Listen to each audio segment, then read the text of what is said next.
Well, I guess perhaps one of the, for starters, what I'd like to point out is that as a First Nations person, uh, I can't speak for all First Nation people, but all of the people that I have been in contact with over the years, um, we have, you know, we have this we have this responsibility. We talk about an inherent right. We've always argued that we have an inherent right to the land, but we also have an inherent responsibility. And that inherent responsibility is to protect that land and to look out that land. And it doesn't mean that we don't understand and appreciate the fact that there are going to be some footprints in order for to have an economy and in order to be able to support and sustain people. However, we have a responsibility to ensure that the footprints are minimum. And you know, I haven't talked to any Aboriginal person in my 40 years plus of involvement in the movement. I haven't talked to any one person who enjoys standing out on the picket line or having demonstrations or challenging authorities or having confrontation with the general public or confrontation with the authorities. I haven't found one person yet who enjoys this. This is something that is done out of absolute frustration and in most cases in a belief of necessity, because there seems that there's no other way to get your message out there other than to be politically militant. If militants are not brought into as an action, it seems that your voice is unheard. So that's a concern that I have had my entire lifetime, is how do we address the issue of protecting the future for our children, our grandchildren, and our great-grandchildren. So for openers, Fred, that's kind of my introductory to what I'd like to talk about. It sort of reminds me like one, it actually came out of Connie's video, right? A statement, and I had to, and you were talking about it, I think, and I had to ask people about it because I didn't understand. And that's like the Mi'kmaq concept of 7 generations. Yes. Can you explain that? Yes, yes. Well, it's a concept of responsibility. I think we understand the fact that it's not impossible to experience, and I've been very fortunate in my lifetime because I've experienced the living of 5 generations, like my dad, myself, my son, my granddaughter, and my great-grandson. And we were very fortunate to be able to have photos taken and to be able to be able to congregate in a celebration and all of these type of things. So it's very special. My understanding and my teaching of the Indian philosophy is that it would be practically not impossible, but practically impossible to experience that same jubilant enjoyment with 7 generations. However, that doesn't mean that we shouldn't have the same type of responsibility. We should have responsibility to ensure that the 7th generation will experience the same type of joy and opportunity that we were able to experience in life. So by setting our target as caring for the land, because we are caretakers, we're not owners. By setting our targets of caring for the land, we're actually setting that goal, setting the mark very, very high for ourselves. Because we're not saying we need to preserve it for our children, or our grandchildren, or our great-grandchildren, or our great-great-grandchildren. We're saying we need to preserve it for 7 generations, which is setting the benchmark very much higher than most people can imagine. Yeah, and I find this very interesting in a world of mainstream governance where 4 years seems to be the maximum that anybody's willing to think ahead. How do you think if like we were talking just a bit how the French people, when they came to from Europe, first Eastern Canada, how they mixed with the Mi'kmaq and how they actually adopted a Mi'kmaq style of governance instead of the the seigneur style of the Europeans. How do you think what do you think that a Mi'kmaq governance would affect the environment, or what would be the environmental kind of how would that differ from the current? Do you think? Yeah, well, I see two questions there. One, first of all, is how and why the French people were so intrigued by the system that the Mi'kmaq had, and certainly they were quite willing to adopt it. One, first of all, is that there's no question about it. It was out of absolute necessity. They had left the land whereby starvation or confrontation with English or whatever the case may be moved them from the locations where they themselves had evolved and had carried on their lifestyle. When they moved into the Mi'kmaq territory, they moved into a territory very much aware that there was already a structure in place. There was already a system of government, and what they saw is they saw something that was working quite well. They saw something that the focus for economy was based on survival, not on perception of what you want. It was based on what you need, and that's how Mi'kmaq people govern themselves. The other thing about it is that Mi'kmaq people pursue, whether it was through the times and the only opportunities, or if it was part of their philosophy, which that part of it would be questionable. But what they did is they pursued a lifestyle of developments of the renewable resources. So if you cut a tree, you know a tree is going to grow back. If you take a fish, you know that there's other fish there to replenish and to replace. So all of the activities of the Mi'kmaq people were based solely on not raping the land, but on utilizing the land out of necessity. This is why this is why I believe that this is why they were so nomadic, because one particular area could only sustain a number of people for a certain period of time. And one of the examples of how our people lived by being a very migrant people can still be experienced if we study another species on the earth. And the caribou is a prime example. Caribou will forage in one particular area, but as the food become threatened, they'll migrate, they'll move, they'll go elsewhere, and then they'll forage in that particular area, and probably the area that they left may replenish itself, and in 20 years you may see them back in that particular area. And that was very much the way of our people. Instead of raping a resource until it was totally depleted, they utilized what was absolutely necessary to a point whereby it needed to replenish, and then they moved elsewhere. Which is sort of related to what's happened in the fishery in Newfoundland. Very, very much so in Newfoundland. If you looked at the history of Newfoundland and all of its little outports and communities, what you'll find is that Newfoundlanders, unknowingly to themselves, had very much adopted a Mi'kmaq lifestyle. Many of the small outports of Newfoundland adopted what could be very much termed as a Mi'kmaq lifestyle, because they were very conscious of the resource that they needed to survive.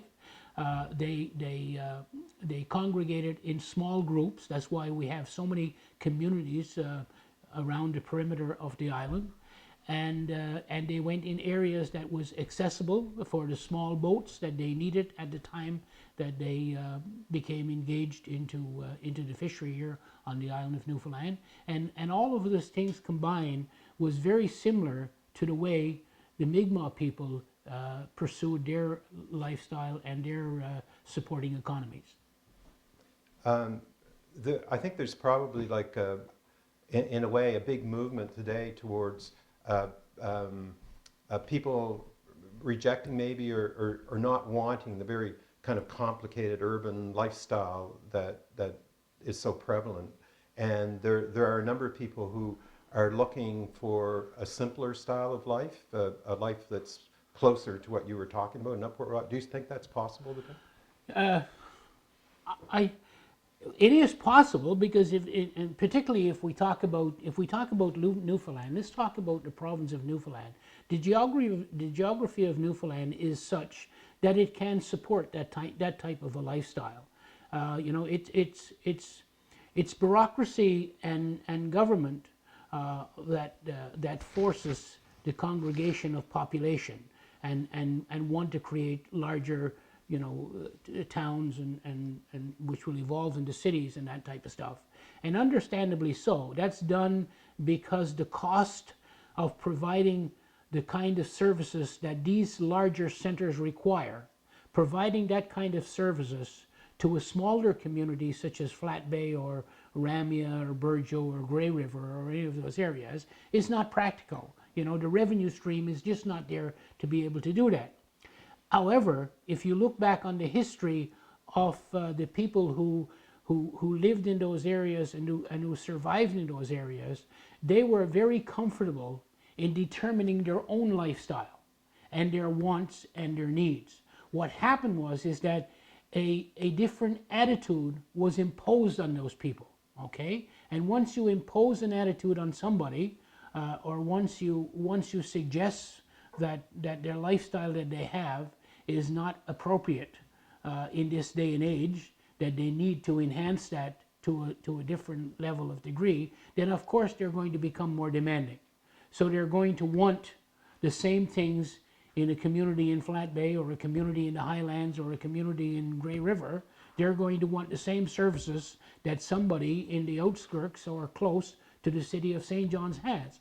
But it wasn't by their wishes or by their doing. It was a philosophy that was imposed on those people.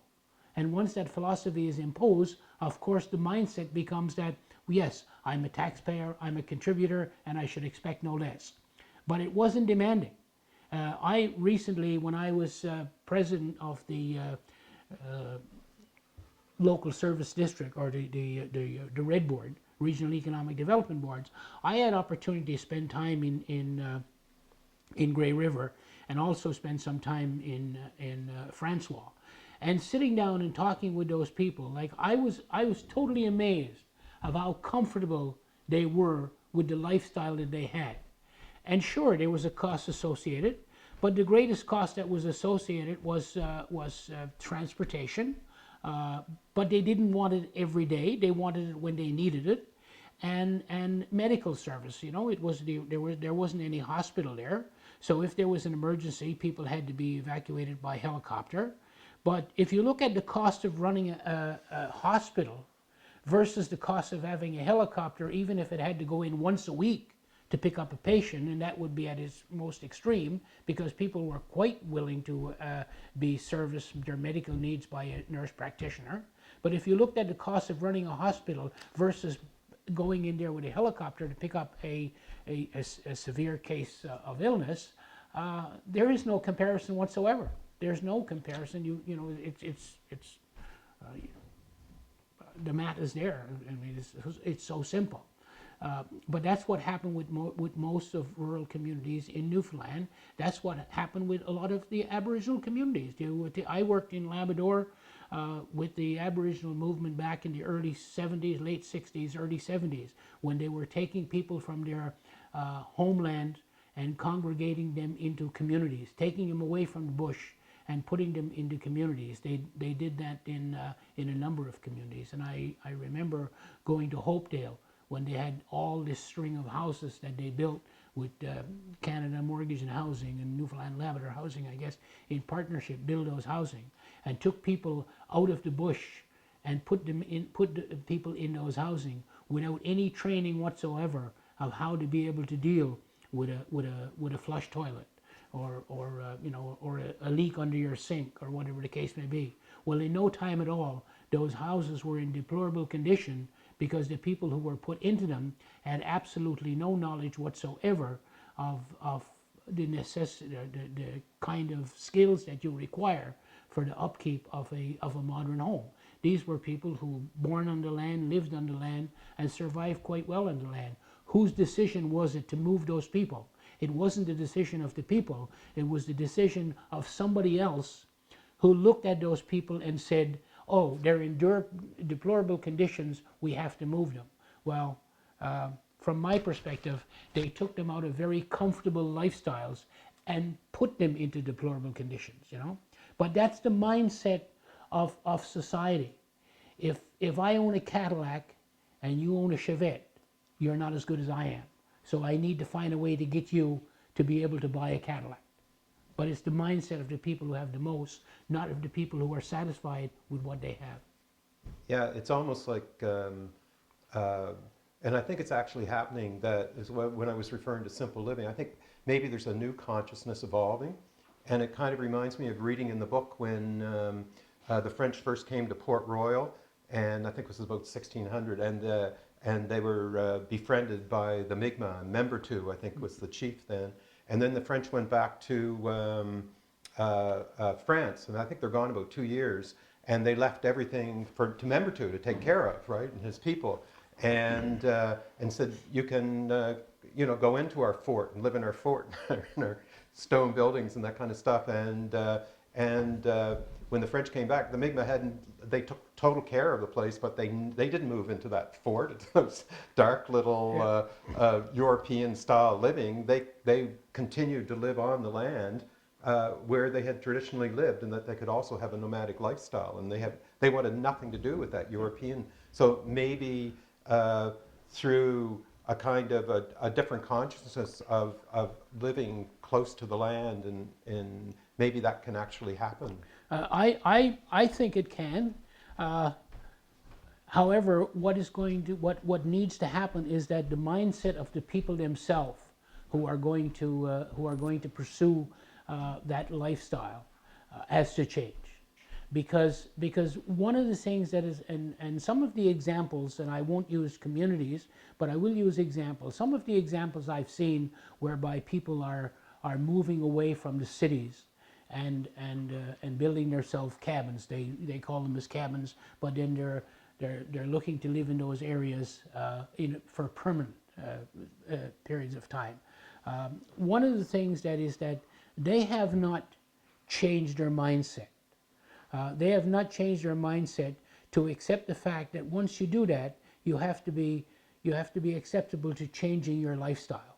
So if I live in the city of Corner Brook and I'm going to build a cabin in Georges Lake because I no longer want to live in the congested rat race of a city, and I say that with no malice, then I'm going to have to realize that I have the opportunity to make some big changes. And perhaps a little garden in my backyard, and perhaps cutting my own firewood, and perhaps picking my own berries and doing these kinds of stuff are the kind of a mindset that I have to be willing to take with me in that move from the city life to the country life. Okay, but if I build my cabin out there equivalent to the home that I have, and I demand a street light after the first year, and I want to make sure that the fire truck shows up when my barbecue catch fire, then I've not done anything for myself, or I haven't done anything that will evolve into a protection of the environment. Because what I've done is I've placed more responsibility on the government agencies to deliver a service that costs much more if I live in Spruce Brook than if I lived in Corner Brook. So as I place responsibilities on the government to provide services to me that I'm going to make it more difficult for government to be able to produce, then I'm going to put pressure on government to raise its capital income. I'm putting pressure. So therefore, we can talk all we want about the dangers of fracking, but if we say to government we want everything, then the government has to find a way to generate revenue. And if it has exploited all of the rest of the things that are there, or the majority of the things that are available, then it's going to have to also be engaged into some of the undertakings that are going to be most destructive to our land and to our environment. So it's the mindset of the people. You know, I can't be an environmentalist and want everything that I see advertised on television. I have to be very restrictful on what my wants are and accept my needs to become a true environmentalist, or even to become a true proponent of protecting our land for the next 7 generations as a Mi'kmaq person. Do you think that, like one of the things that you mentioned earlier, how there's not a hospital in Francois or Grey River, and do you think that perhaps there's actually less need for a hospital in a rural community where people are living a very healthy lifestyle? Oh, definitely. Oh, there's no question about it. I was very much aware of that long before I went to Francois. But sitting in Francois and talking with the people that was there, it was like, you know, they have absolutely no fear of the fact that there's not a doctor there, you know. And on the other hand, I've experienced whereby I've had friends of mine come from the city of Toronto or even from Halifax and come to Flat Bay, and they were panic stricken because we were a half hour away from a hospital, and that was a half hour driving time, where people in Francois have absolutely no fear whatsoever of living in a total isolated community away from the hospital. And I know exactly how they feel, because until the late 50s, Flat Bay was a similar community. We were totally isolated, and the only way out of here was by boat or by the passenger train, CN, that passed through the community once a day. But there was never any fear, and people developed a consciousness about healthy living because they know these things. And the other thing about it is that you know, if you have access to something, you're going to utilize it as much as possible. If it's not there, my grandfather was to tell me, you'll never miss what you don't have, you know. And for the longest time, I elaborate a little bit more on that question, because for the longest time I've been an advocate of having a nurse practitioner to visit and tend to the needs of the people in the Flat Bay area. And I talked about that in the context that we would help prevent some of the congestion that takes place in the hospital in Stephenville, you know, because many times, and rightfully so, you can't blame people. I was a young parent myself. I raised 6 children. If you have a child that is running a fever, and if you can jump in the car and get that child to a doctor, you're going to do so. However, in the Francois case, they can't do that, so they have to deal with it in their own way. Here in the community of Flat Bay, what I had been suggested, and what I still suggest today, is that a nurse practitioner could eliminate the transportation costs to Stephenville, the congestion of that waiting room, and the overload on the doctor that takes place, just by having somebody in the community who could tend to some of the minor situations that take place. The other thing that could very well happen is that the preventive aspect of health care would be there. You know, in most cases, senior people don't want to be bothered with going for regular checkups and going to the doctors, whatever the case may be. So in most cases in my lifetime, what I've seen is in our community is that you see an ambulance backing into the door of a senior. So what happens is that that senior has not been monitored for the last 10 years of their aging life, and all of a sudden they have a severe attack of whatever the case may be, whether it's heart or whether it's sugar, whatever the case may be. But the only time it's dealt with is when it becomes very, very severe, whereby a nurse practitioner would be monitoring that person. The preventive precautions would be taken. So you know,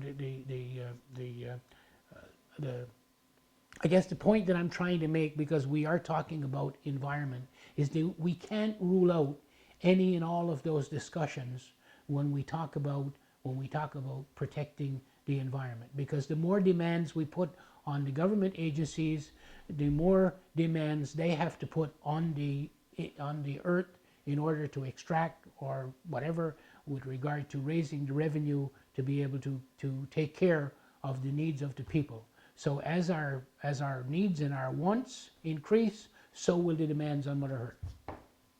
Yeah, I guess it's a bit complicated because so many people in rural areas now live an identical lifestyle to a person in the city, right? Like, don't go out of the house unless you hop in your car and watch television all the time, that sort of thing. But it seems to me that, like, I go to a lot of rural communities, and it's quite common to hear about people being like over 100 years old, and it's like all over the place. People live long lives, right?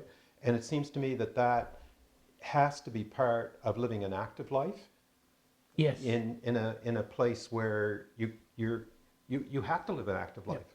Well, we have a couple of examples here in our community. We have a couple of people who are in their late 80s. We've had people that went well in their 90s, and the people that live, our elders in our communities that are in their late 80s, like 87, 88, 89, they are people that have lived a very, very active life, and they're still very active yet for their age. There's no, there should be no question about it. I mean, no, if any doctor I've ever visited in my lifetime, anybody that I've ever been involved with to run any kind of medical programs will tell you that exercise is one of the very most important aspects of living. And when you live in a rural setting, exercise becomes part of your daily routine, especially if you're involved in the kind of activities that should continue the survival of that community. Gardening, and go for a walk on the beach, berry picking, fishing, all of these things.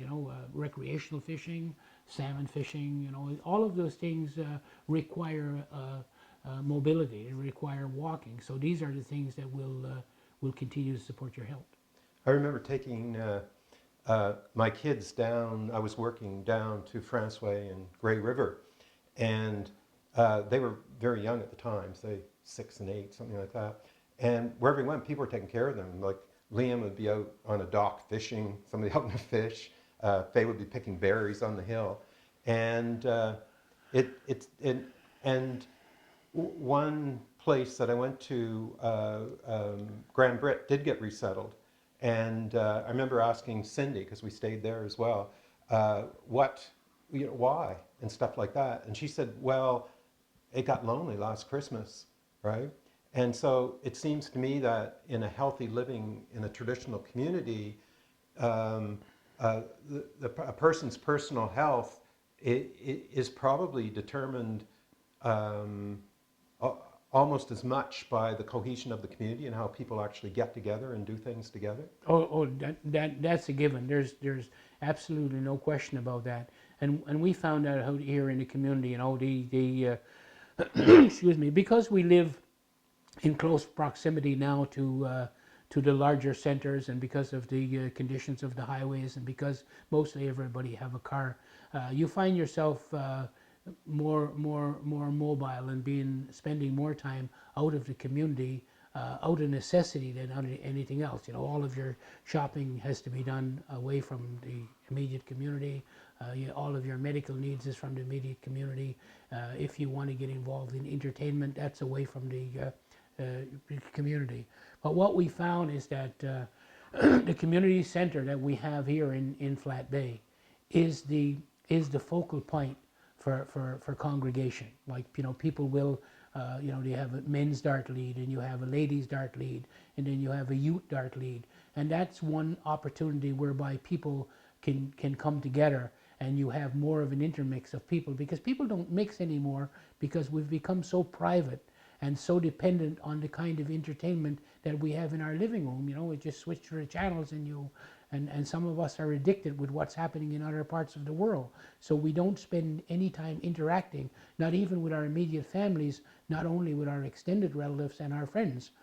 But these kind of activities bring people together. Excuse me. They also place demands on people that require them to be interactive and be together. Because, for instance, like, everybody enjoys the community center because it serves for a recreation of the community. It's also there for people to be able to to come together for an expressions of sympathy when somebody is lost in the community. You know, immediately after the funeral, people will go to the community center. Food will be served, and you know there'll be a feast, and people will be there, and it's an opportunity for you to be able to show the kind of support that you need to show to the grieving family. So the community center has its purpose, but beyond that, in order for that community center to survive, there has to be fundraising, because there's a cost associated with keeping that center. So the fundraising, again, becomes another opportunity for people to congregate, whether it's a bingo or a variety show or whatever the case may be. So the center itself is a very, very important, component of socializing in the community for whatever reason. Yeah, indeed.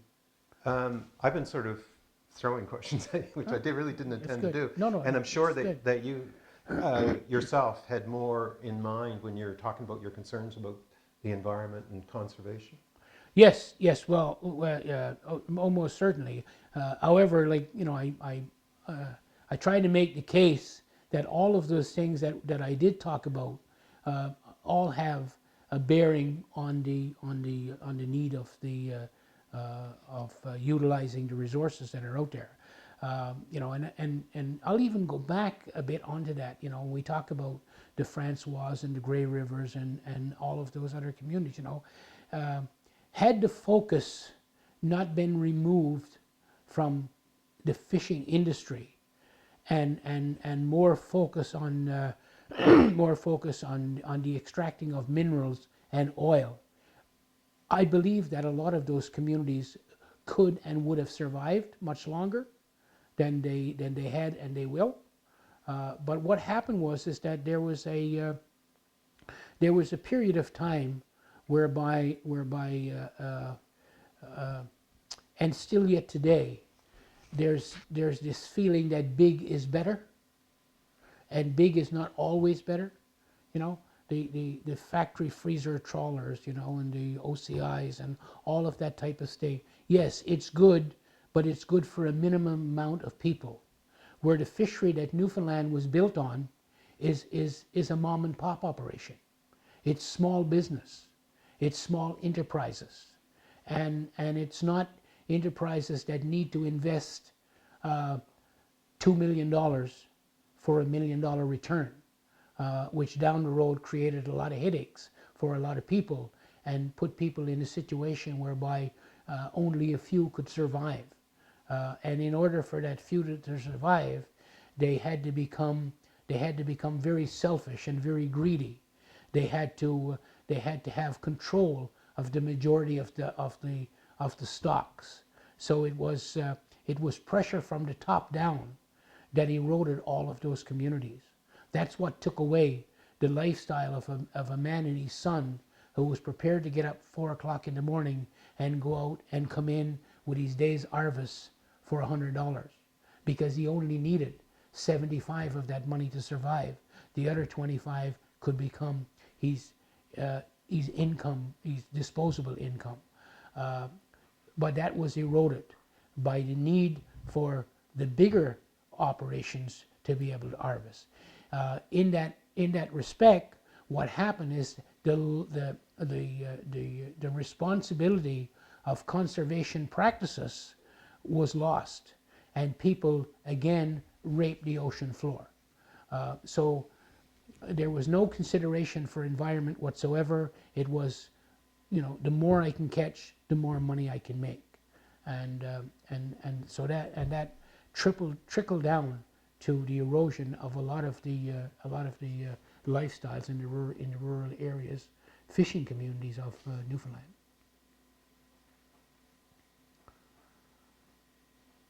I was on a Caribbean island once, and I was traveling with a rural development officer. Of course, we're doing community radio there and stuff.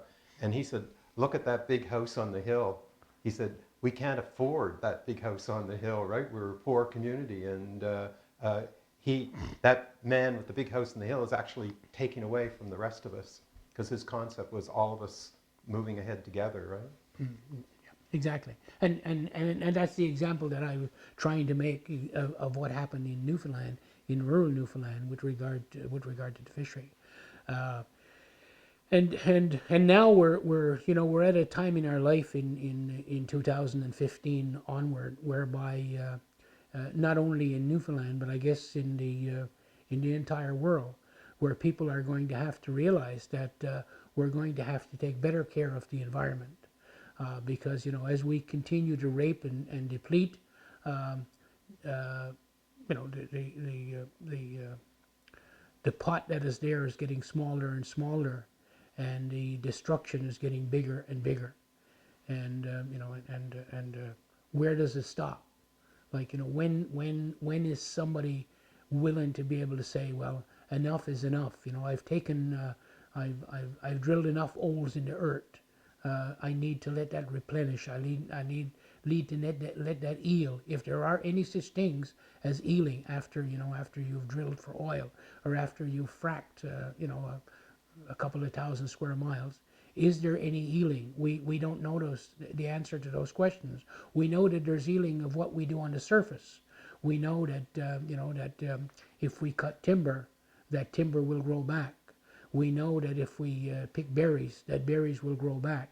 We know that if we catch fish and if we do it in moderation, that they will replenish.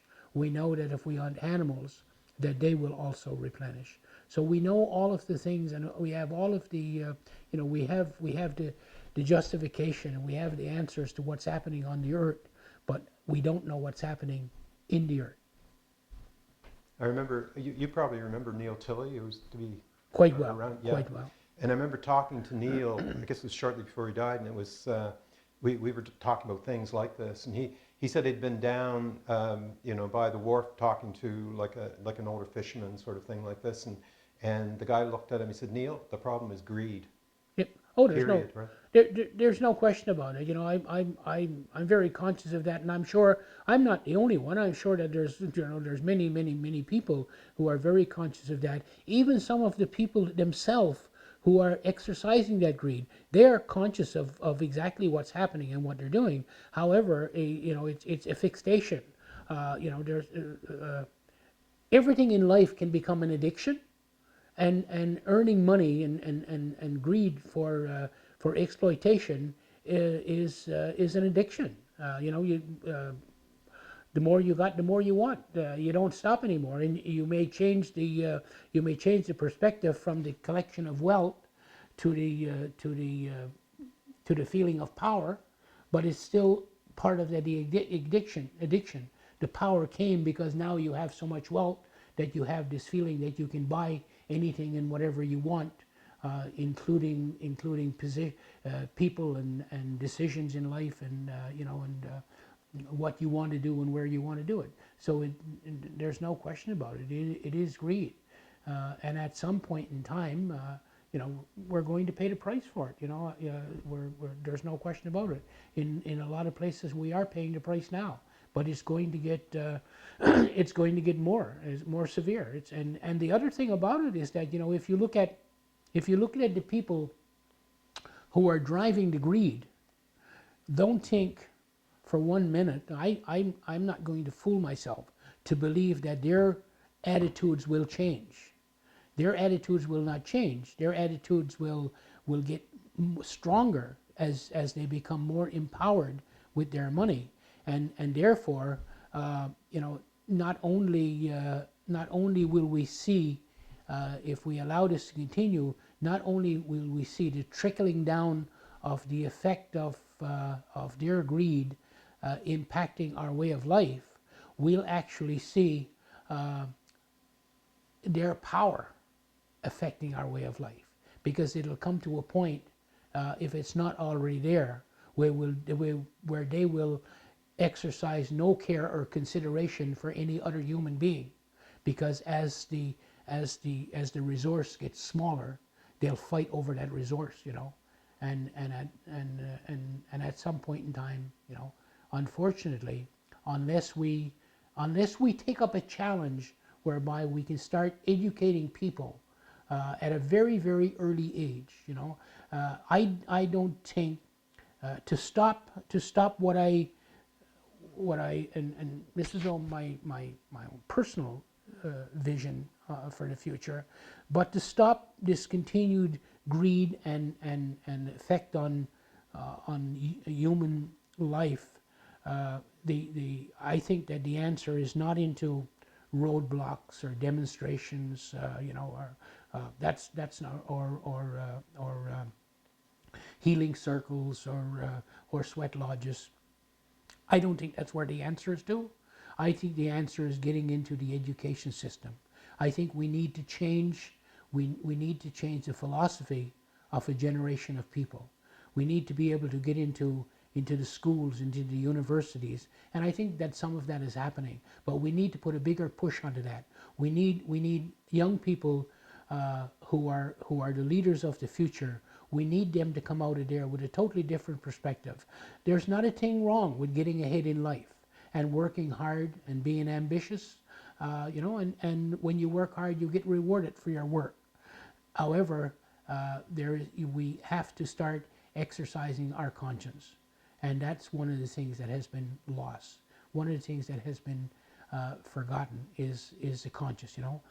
Some stockbroker laying on the beach in wherever, looking at his BlackBerry or her BlackBerry to see how much the stocks are today, are not concerned about somebody living on $15,000 a year in any outport in Newfoundland. Yeah, maybe even like one of the things we talked about last time was about basically summer youth camps, cultural youth camps, and to help. It's like guidance. There have to be people. It's almost like when you go into the forest or whatever, people need guides. It's almost like Exactly. we need guides again. Right? Exactly. Yeah. It's yes. It has to be a kind of a mentorship, and the thing about it is that we need to be able to. I'm optimistic, because in the last number of years, a lot of people that I've come in contact with are environmentally conscious. They have realized that we've gone to a very dangerous peak, and I'm not sure if we're at the peak yet and starting to slide the other way, or if we're just at the peak and we can start pulling back. But there are a lot of people who have that same feeling that I share,